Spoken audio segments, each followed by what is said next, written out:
Thanks for clicking on this video. Be sure to subscribe and click the bell icon and turn on all notifications to keep up to date with the latest information and discussions.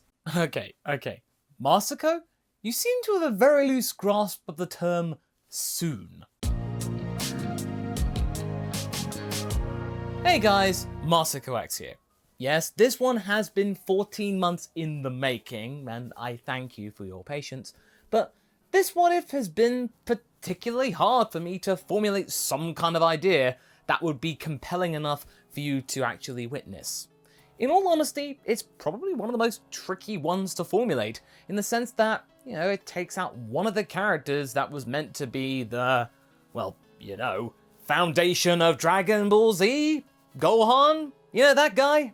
Without him, the onus has had to move to the likes of Piccolo, and that has been particularly challenging. However, now that I felt like I've had enough time, a lot of time, to give it another go and just try just to see what happens, well, here we are. Now, the idea for this scenario is a pretty simple one, I'll give you that. Going back to Nappa's attack on Gohan, where the young boy was isolated and in danger of being vaporized by the Saiyan's Bomber DX attack. And as we know in the original story, Piccolo just about gets in the way of said attack and takes the energy hit, saving Gohan in the process. However, in this story, Piccolo doesn't make it in time, with the young boy getting a direct hit instead of being spared.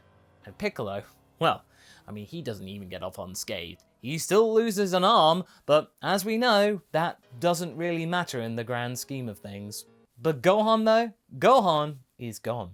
So, what if Piccolo never saved Gohan? What would have happened in the Saiyan saga without Gohan there to provide assistance? Well, for one thing, we would still have Piccolo around, and technically, he's more of a help than Gohan was in terms of power and power on tap, but the principle of the matter is that the whole situation is still pretty grave. Goku's son was ruthlessly taken out by someone fighting with cowardice. Such a mean-spirited move. In the last part also, Piccolo had been able to do his part and use his giant Namekian form to hold back Great Ape Vegeta, and even try to go some way in redeeming for his inaction in saving Gohan.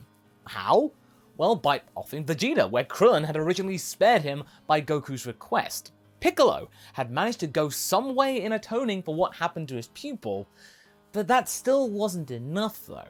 The Dragon Balls were vital this time around. But we do have a big plus. With Kami still present, the Earth spheres were intact, so you would think that there's no need to go to Namek, they can just wish Gohan back right now, yeah? But there still is a little bit of a problem. When I say a little, it's a big one still. With Ten Shinhan and Chaozu having been revived once already, they couldn't be wished back via the Earth method. We also need to remember that the Earth Balls had been recently used on Goku, so that means he could be revived and brought back in time to face off against the Saiyans. And in terms of Gohan, he could be brought back, the ones that were felled by the Saiyans, but only if they had passed within a year of doing so. So with Goku having used it right now, it's going to be cutting it fine. We're talking hours here. The race is on for Gohan to be revived. Thankfully though, Namek is the best course of action, and if that doesn't work, they can at least get Gohan back. Maybe. That is if Piccolo doesn't get into trouble on Namek. We return to our story with our scout party having gained a Dragon Ball from Elder Mori, stunned to see a new Namekian around. Since there are only a couple of hundred Namekians left on planet Namek, seeing a different one is quite the event. Having conversed in a very awkward exchange in their local tongue, Piccolo is starting to feel more accepted by the locals. After all, Namekians are good-natured beings at the best of times and when things are going well. And hey, it's new people! Social activity! Mori suggests that young Dende accompany Piccolo and Krillin if they are seeking more Dragon Balls. Some village elders may be less hospitable or less trusting of someone new or someone completely off-world, but with the presence of Dende, one of their own, it might make things a little bit easier. Dende though is scared to be leaving his village and his little brother behind, and that's Cargo by the way, although they are technically all related since Elder Guru is their father? It's all a little weird and something to discuss at a later date, but not right now. Nonetheless, Mori isn't worried since Piccolo looks pretty strong, and he could use his support, at least in terms of social skills. Dende reluctantly agrees, muttering Namekian protestations, thinking that Piccolo wouldn't hear. Oh, Dende, remember how Namekians have good hearing? Maybe he wanted Piccolo to hear? Either way, Piccolo can sense that Frieza's energy is present, and it is incredibly frightful.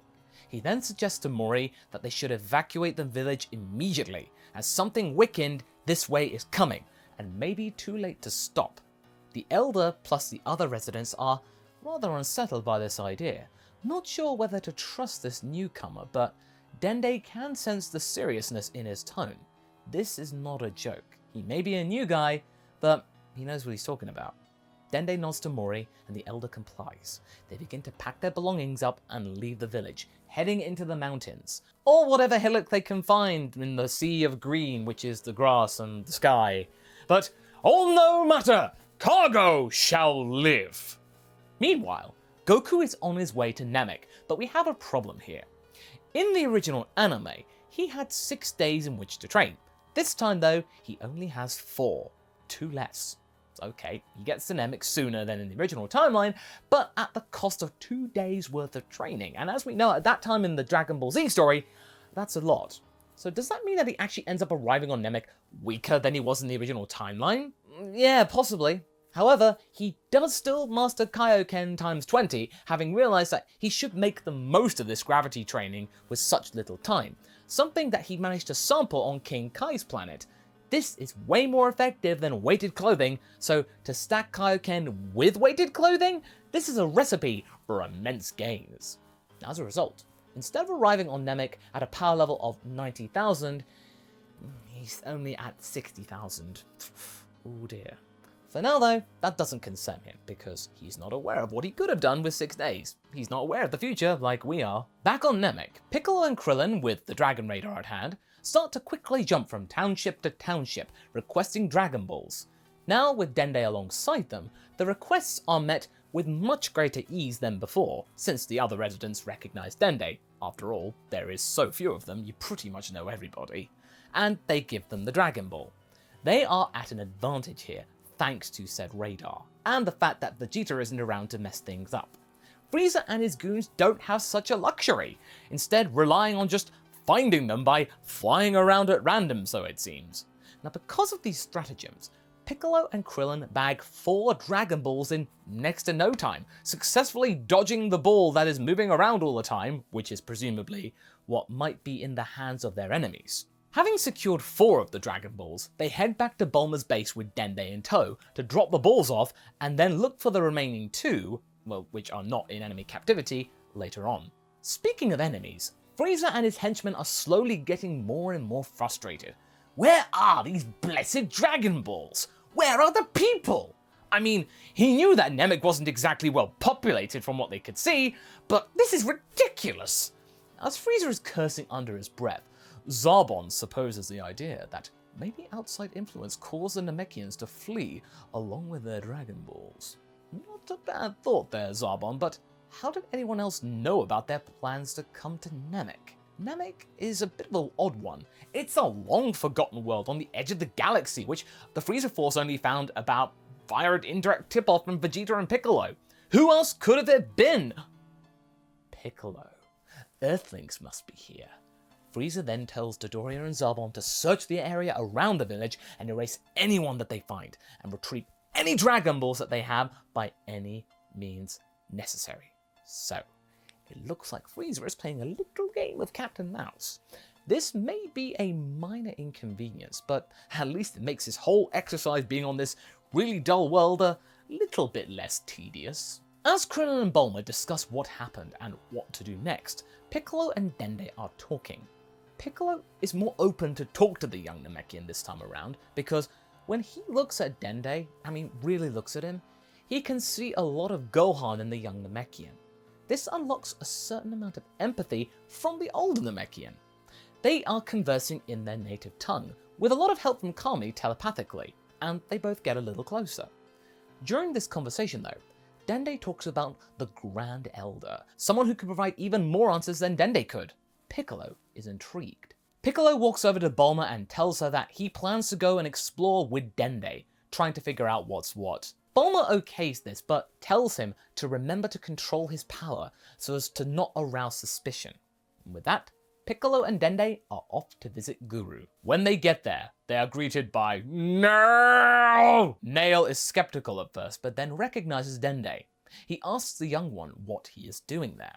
All of this taking place in the Namekian tongue for obvious reasons. There are no foreigners around. Piccolo introduces himself as a Namekian who had just recently discovered himself, seeking the Dragon Balls to revive someone he had let down, that being, of course, Gohan. Nail can sense that this Namekian isn't as powerful as he is, and also that Piccolo is being rather genuine in what he is saying. Guru can sense this too, and welcomes both Piccolo and Dende into the chamber, offering to take their coats. The two then witness the Grand Elder in all his super kami glory! As you can tell, this part is focusing on Piccolo's growth, as after all, he has found his people, and he is here to save Gohan and the others. However, he is indulging in some personal self-discovery, something that Super Kami Guru can recognize, and is more than happy to provide answers for. But back on Earth, Kami is listening as well, also keen to remember all of the things that he had forgotten, as well as more about their father, Katas. At the same time, Piccolo spots the Dragon Ball atop Guru's throne. Score! Not only can he find out more about himself, but he can bring back a Dragon Ball to prove to Bulma that this wasn't a waste of time. After all this is done, Guru can sense that Piccolo is curious about the Dragon Ball atop his throne.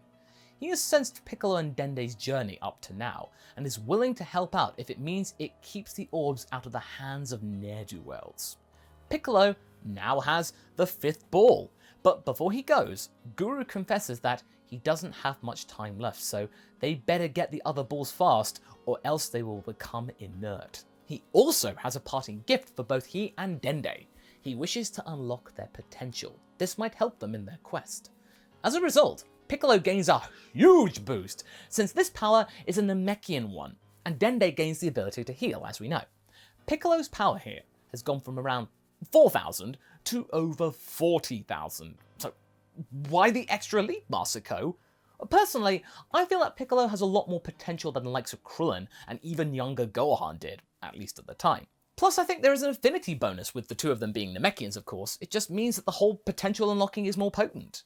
Krillin and Gohan had their powers multiplied by about 6 to 8 times, so Piccolo gaining a 10 times multiplier seems reasonable to me. The two leave with the Dragon Ball in tow, but Piccolo is far too keen to test out this new power, and forgets what Bulma told him to do. This is amazing! He feels incredible! Incredibly stupid! Back with Frieza, Zarbon and Dodoria have, unfortunately, found Namekian escapees and the location of a Dragon Ball, their second. After their spoils of victory, Zarbon is spooked by a huge power level coming out of nowhere, speeding across the sky.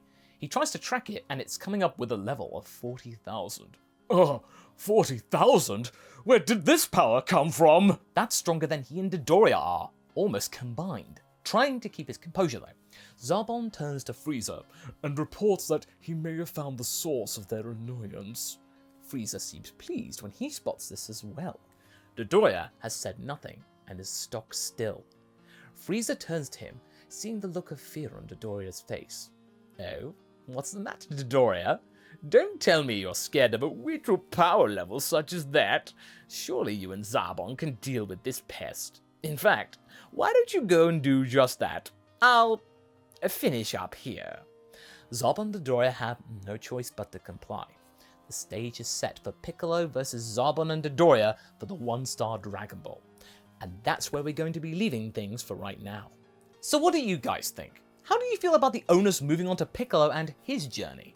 Does it feel right to you, or should the focus be on someone else? Leave a comment below and let's get this discussion going. And I shall see you in the next video. Catch you later!